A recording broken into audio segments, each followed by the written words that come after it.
இந்த சம் கவனிங்க. The value of x where x is to 2 1/3 ratio 21:15 கொடுத்துருக்காங்க. எக்ஸோட வேல்யூ கேட்குறாங்க. இதுவும் ரேஷியோ அண்ட் ப்ரொபோர்ஷனில் செகண்ட் மாடல்.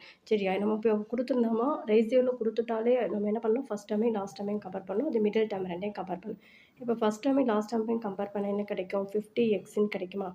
இப்போ 50x ஈக்குவல் டு ரெண்டு மிடில் டேர்மை கம்பேர் பண்ணுங்கள், 2 1/3 இன்ட்டு 21ன்னு வரும். சரியா, இப்போ மிக்சடு ஃப்ராக்ஷனில் இருக்கிறது நம்ம என்ன பண்ணணும், இம்ப்ராப்பர் ஃப்ராக்ஷனாக மாற்றணும். அப்போ மாற்றினா என்ன கிடைக்கும், 3 2 6 6 + 1 7/3ன்னு கிடைக்கும், இன்ட்டு 21ன்னு கிடைக்கும். இப்போ 3 இதையும் கட் பண்ணுங்கள், 1 3 is 3 7 3 is 21ன்னு கிடைக்கும்.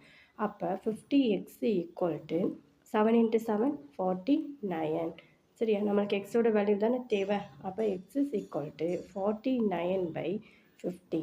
சரியா, அப்போ இது கரெக்டான ஆன்சர், சி இஸ் த கரெக்டான ஆன்சர். இது மாதிரி லாங் வீடியோ வேணும் அப்படின்னா நம்ம சேனலை சப்ஸ்கிரைப் பண்ணுங்கள். தேங்க்யூ.